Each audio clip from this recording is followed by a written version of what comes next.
like the optic, but I'm going to be recommending and leaning towards other models of 6 to 36 first focal planes on the market generally. I'm not going to be bashing this product. I don't think it's bad. It's not a bad design. It's a very good design. But I'm going to say optically, and as far as the way that I use optics, the way that the reticle is designed, some of those things are going to lead me towards other 6 to 36s. But I want to talk about what's good about it. First of all, well, I'll tell you that the form factor of this optic is pretty decent. The price point compared to some 6 to 36s, you know, it's a little bit more affordable, especially if you get a used one. You can get one for considerably less on the used market right now, even less than some of the other 6 to 36s when those go used or on sale. So I think it has that going for it. It can get you a 6 to 36 with a full range that's usable. So form factor, decent. Price, pretty good. The range of magnification is usable. I can use this optic all the way up to 36 power without complaining about it. At this point, that's starting to become kind of a feat because most of the time, I don't know, you're gonna get past 25 power and you start to pick out things that, you know, are just annoying, or you wish they would have done better, or just limited the power. This one, even though it has some limitations, whether at 6 power, has some limitations at 36 power, I don't think they're debilitating limitations. They're just things you have to be aware of that you're gonna deal with any scope at pretty much any price point, as far as I can tell. So starting on the lowest part of magnification, the reticle is essentially not usable most of the time. I would say one redeeming factor with this particular reticle, because the center dot is so small, guys, it's really tiny. It's too hard to see, even on higher power sometimes it's too hard to see and focus on, but they have really great illumination. Zeiss does excellent illumination. I think probably the best on the market. It's almost like shooting a red dot sometimes, not because it bleeds out, just because it's so bright and contrasty, and you get red or green. So first of all, if you're like a hunter and that's a big deal to you, or I don't know, I'm trying to think of a scenario where it's just a really big deal. You just need contrast all the time. I suppose this is for you because this optic has some of the best illumination on the market, hands down. I can't think of anybody who's doing a better job than Zeiss is with illumination on high power magnified optics, variable optics. So pretty tactile. Only thing that annoys me about this one is when I use it, it tends to loosen up the cap from time to time. I just kind of grab it wrong, and sometimes it loosens that cap. I feel like the cap doesn't tighten up quite, you know, snug how I want it to be. That's a pretty minimal complaint. So 6 power reticle is just, you know, it's tiny. I have used it. I've made some long distance shots with it. I've shot really far on 6 power, actually out to, with this rifle, out to 630 yards, making successive hits on an IDPA, which is cool, but I really had to work for it. And technically I was using the bottom half of the reticle. I can dial quite far with this. I think I'm up to, what am I at, 29 mils, and then I hold another 12 on top of that typically. But sometimes what I'll do, if I want to keep it as optically centered as I kinda can, is I won't dial a whole bunch. I'll dial a little bit and then I'll hold a whole bunch. I don't know, I do different variations sometimes just to see what the glass quality differences are like. I don't always want to be running at the extreme ends of range of travel, you know, dialing to max and then holding to max. So you need about 40-ish mils, 42 mils with most ammo to get to that 600 yard, 630 yard marker. When I run this out to, I don't know if I'm losing track of my thought. I'm sorry, I'm kind of rambling here, guys. When I run out to pretty far distances, the 36 power is not what I'm going to be shooting on. Okay, obviously that's way too much magnification anyways. I have done it on 6 power. Typically it's going to be on 10 power, 10 or 12. And spotting 22 misses at 600 yards, you need like some sort of medium that's, you know, you need sand, you need mud, you need some sort of dirt, you need a really good spotter, or like I use the long shot target camera system. I can go up to 20 power. I still get a nice bite of the reticle. It's a first focal plane, so keep that in mind. I get a nice bite of the reticle and the dot starts to come into its own. I think the dot is much more reasonable to be used at about 20 power. The problem with it below that point is it's just such a fine dot that when you're shooting targets, you're shooting NRL 22, and let's say your target had already been beat up for the day, that tiny dot blends in with the gray or the black really easily. If you've got shadows going on, which I always do, there's trees everywhere and hills, the shadow tends to obscure some of the reticle, and so you need the contrast. And I tend not to shoot with illumination. I have before for a competition, but I tend not to shoot with illumination for that contrast. I just want the reticle dot to stand out and be clear enough.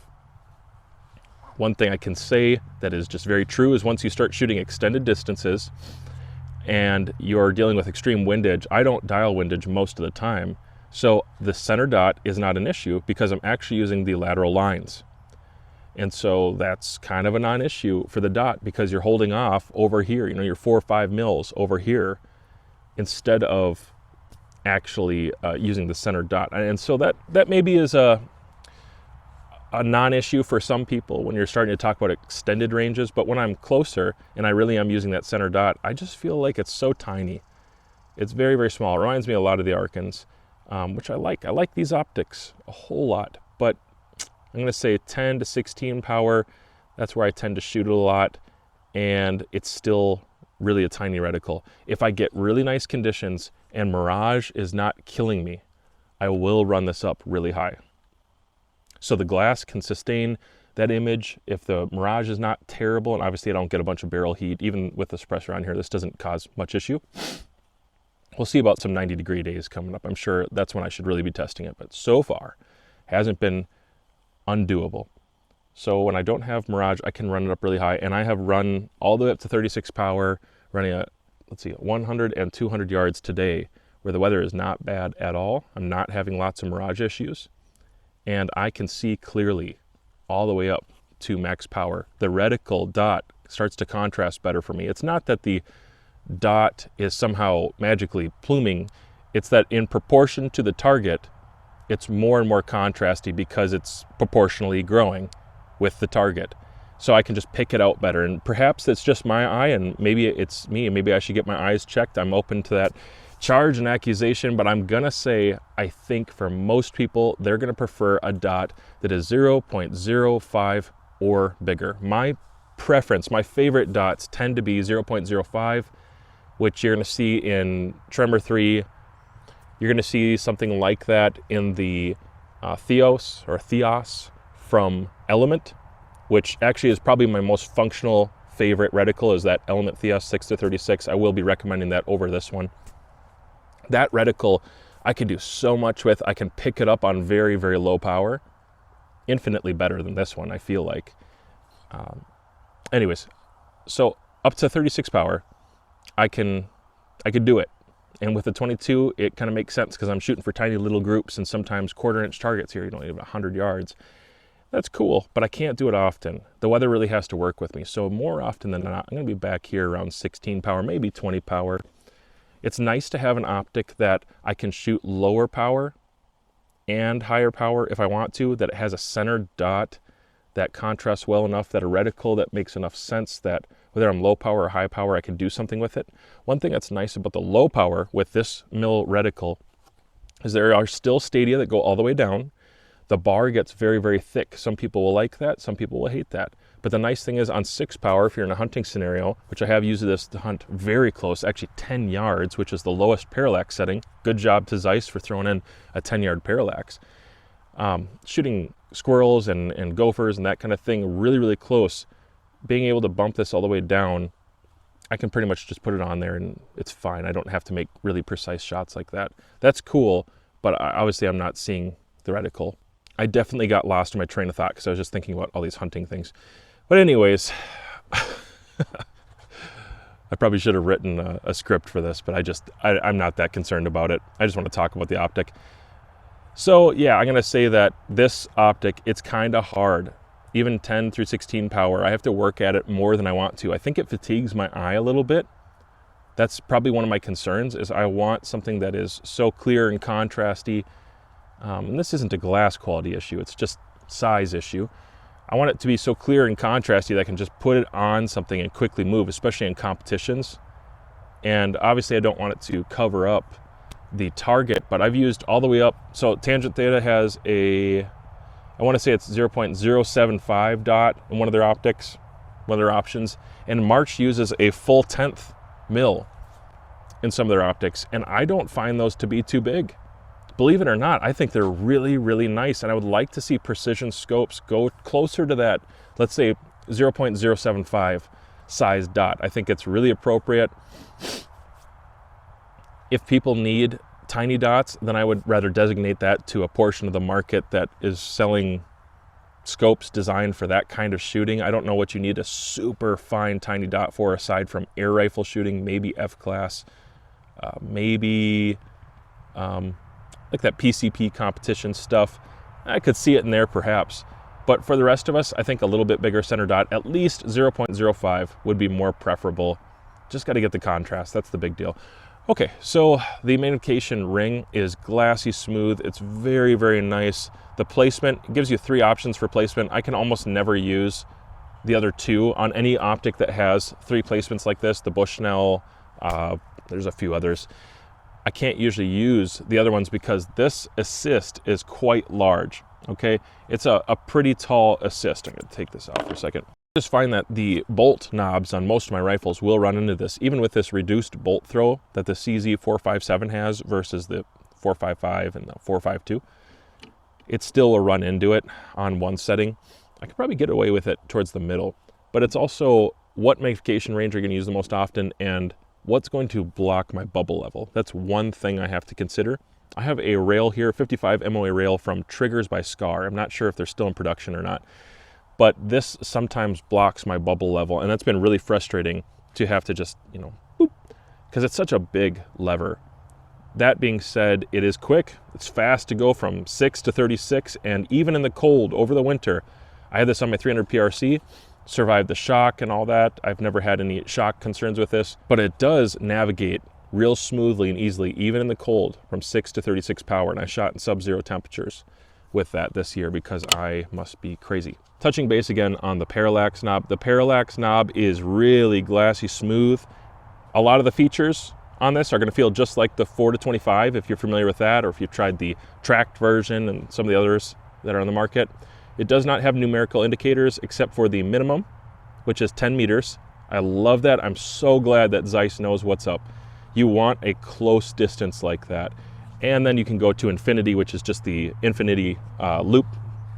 There are some blocks, some widening blocks in there with, some of them are filled in, but there's just no numbers on there. So they're more reference points. You could write in a reference point on there, I suppose, if you really thought that would be useful. For me, when I adjust parallax, I don't really need the numbers on there. I'm just gonna quickly adjust it for my eye and send it. Even if it has numbers on there, I'm still gonna adjust it for my eye and send it after that. So no issues there. Very happy with the parallax. It is a feature that I love to see on the other 6 to 36s. The Theos also has a very near focus, and that's an awesome trend. I hope it continues because it adds to the versatility of the optic and it gives you less limitations. And when you're spending this kind of coin for an optic, you don't want limitations. You want to be able to put it on anything. All right, let's go to the turrets. So internally, there are 32 mils of internal elevation, which is acceptable. I'm not going to get excited about that. I think that's the new standard. I don't get wild about 32 mils, but it's acceptable. It is more than the Theos. I'll throw that out there. This has more available than the Theos does. The Theos also has a limiter, but it also has a revolution indicator, and the turrets on the Theos feel way, way, way, way better than this. The Theos has some of the best turrets in the market. I think possibly the best, for sure the best at the price point. And the Zeiss are just good. They're just generally good. They're not really crunchy. They're tactile. They're clicky, but it's maybe not, I don't know. It's maybe not quite a feel that I go for. It does track true, that's the main thing. They track true, full range elevation. It appears to track true for me. I usually leave the top 10% and bottom 10%. I try not to use that portion of the tracking. But return to zero has been perfect every single time. I'm really happy with what I'm seeing for adjustments. I think numerically, the indicators on here, they stand out and contrast well. So if I am shooting a little bit further, let's say I'm shooting to 250 yards, and I need to be able to pick out quickly the differences between, am I on 9.3, am I on 9.5? it's really easy for me to pick that up when I'm behind the optic, and I can feel the clicks really well. They do navigate well, which is an important thing. I don't feel like I'm over traveling or under traveling or exerting too much force. It's not a feel problem. It's more just a preference. So preference wise, I like the Theos turrets way more than this, but these aren't bad, and you still get 32 mils of internal elevation. You add that with this reticle, let's say you're backed off on 10 power, you can shoot this really far, and like I've said before, I have not dialed and just run it at 6 power using holdovers with that fat reticle portions on the bar, and I've been able to make hits on IDPA targets with 22 at 630. So that's cool. I'm gonna say the lines, it lines up exactly on the line, the witness lines. One thing that they did really well on this one is the windage marker is actually up here. It's not on the side, it's up here. It's really easy to see. And I've only used that feature a few times, but I wish all optics were like this. This is my favorite. If it's not gonna be a capped windage, then I wish it was like this, where the indicator is actually up, where my eye can pick it out a little better. It's just cool, it's unique, and I do like it a lot. The windage feels the same as the elevation turret, and I'm just gonna let you hear that real quick if you're curious.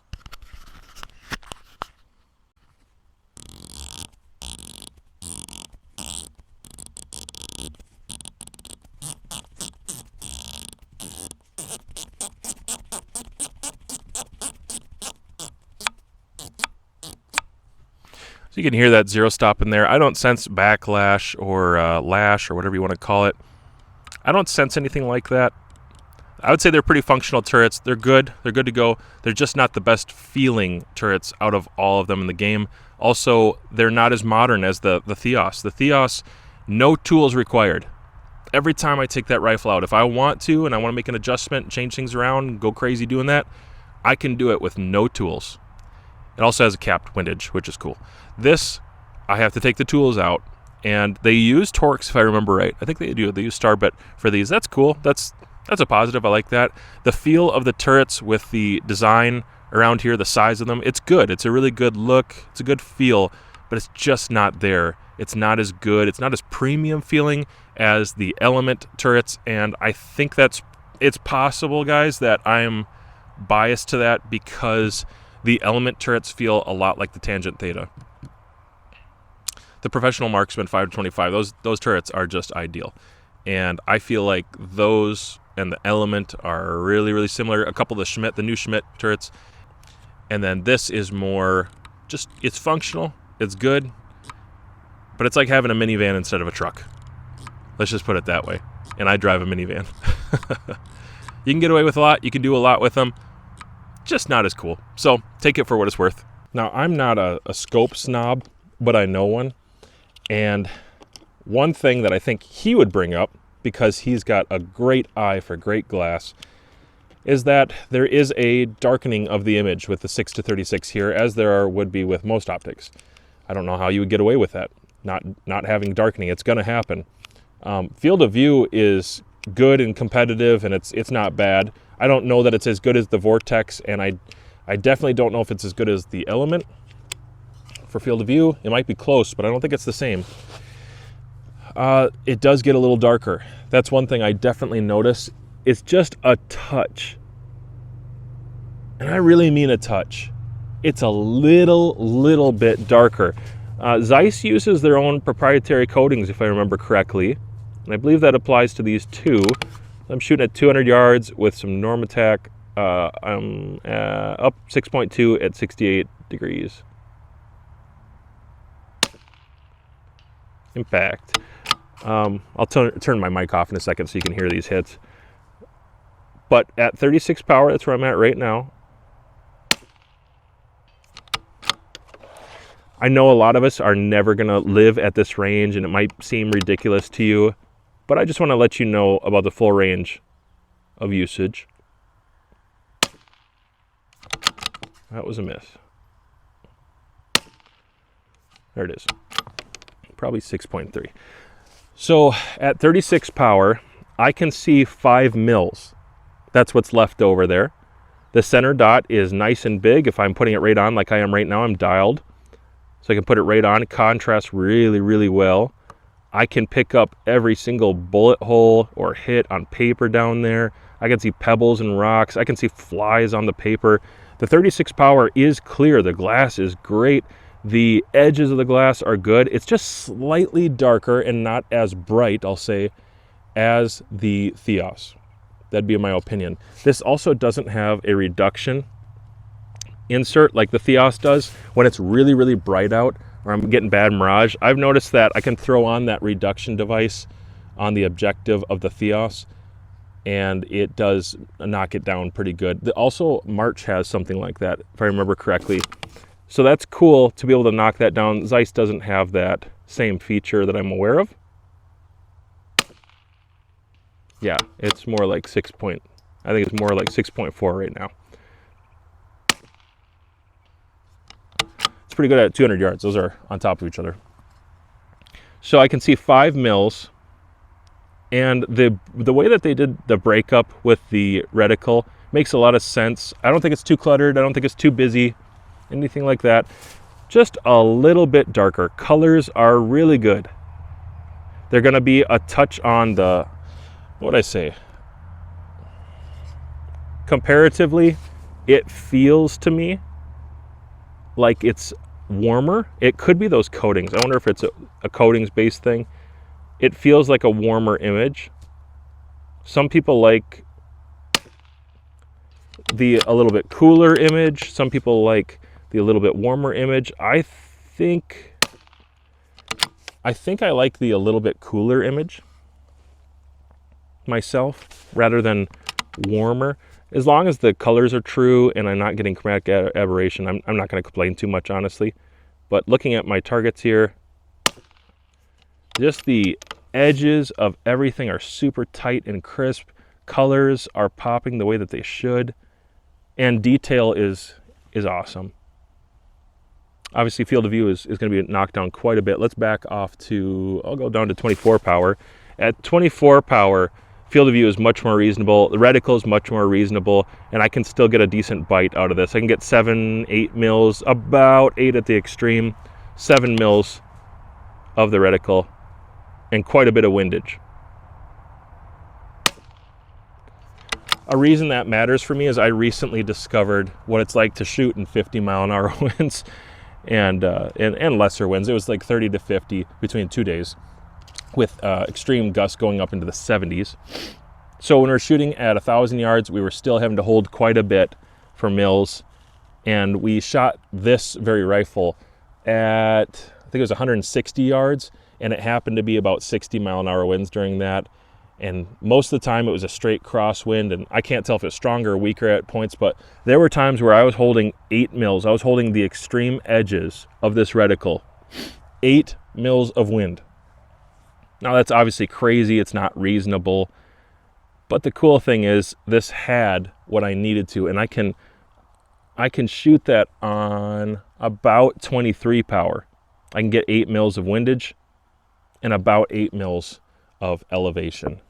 So again, just looking for capability that the optic can do as much as possible in wild conditions or in really regular conditions like today, where it's not very windy anymore. It was before, and I'm going to show you some groups in a second.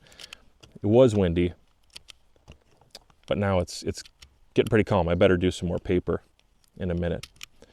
So colors are good, weight is good, contrast is good, no chromatic aberration. I actually think this handles the 55 MOA rail for some reason better than the 4 to 25. So that's weird. The 4 to 25, when I put it on this rail and I'm running it kind of at its extremes, it does clip the image a little bit. I get some reduction because of the tube. And with this one, I do not have any egg shape, fishbowl, nothing like that. I'm not getting a reduction in image or field of view. It still looks great even when I'm zeroed on this 55 MOA rail, or if I dial all the way out and use all my elevation to the max, it still looks appropriate, and it doesn't get foggy, it doesn't get dirty looking on me or blurry. I like that about this optic a lot, and I expect it. I really do expect it, but I'm just so glad that it does have it. Still not quite where the Theos is for me in image quality, contrast, detail, and especially turrets. The reticle is a little better in the Theos. Well, it's actually quite a bit better. It's probably one of my preferred reticles for competition or hunting or target plinking, any of that kind of stuff. I prefer the Theos reticle. All right, I'm going to take or turn off my mic for a second so you can see or hear these impacts rather. There we go. After this car passes, you should be able to hear.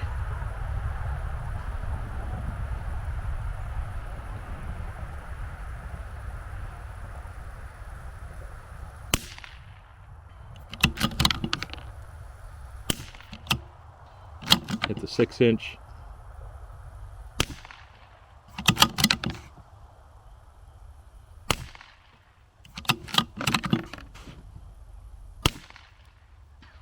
Ooh.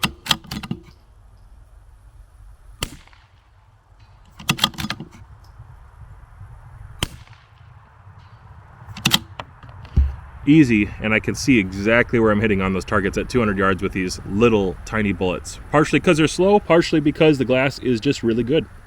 So I know that this review isn't like a lot of the other ones out there where I have some sort of connection or it's sponsored content. And those reviews, I have a reason to do a lot more ammo and switch around for rifles and try them out real heartily. But I'll tell you that I have had this on 4 or 5 different rifles, and you'll just have to take my word for it unless I can find some of that footage. I've had it on 4 or 5 rifles. I've really enjoyed it. I like it. I don't regret getting it. But if I could go back and choose, I would, oh, flies right in the eyes. If I could go back and choose, I would probably look at getting the Theos instead. That's not a bang against Zeiss. I like Zeiss. I like what they're doing. I think the S3 and S5 line are awesome optics, and I plan on trying to take a look at some S5s in the future. But for my money right now, I think I would be leaning towards the Theos over the S3. Unless your needs are very specific and particular in a way that I describe this as having features that are superior to the Theos, that's one thing. I do have another video coming out soon, and that is going to be a lineup of 6 to 36s. Some of them you've seen on the channel and some of them you have not seen on the channel yet, and I can't until the end of summer for all of them. There will be, I think, 5 6 to 36s that are going to be compared against each other, and I'm going to tell you my opinion about each one and why each one has some uniqueness, some values. You might not just say one is better than all the rest, but there are preferences, and I've already put my preferences clearly out on the table so you know where I'm at. But I want to compare them and tell you a little bit about them because you don't have to shoot these optics on high power, but it's nice to have the features that they do in case you want to. So that's all I have to say. Thanks, guys. If you have questions or comments, go ahead and put those down below. If you want to see this compared against some other 6 to 36 on the market, you should tell me about it and see if maybe I can reach out to that manufacturer and we'll do a little comparison side by side, because there's a lot of these coming out, and I think there's another one pretty soon.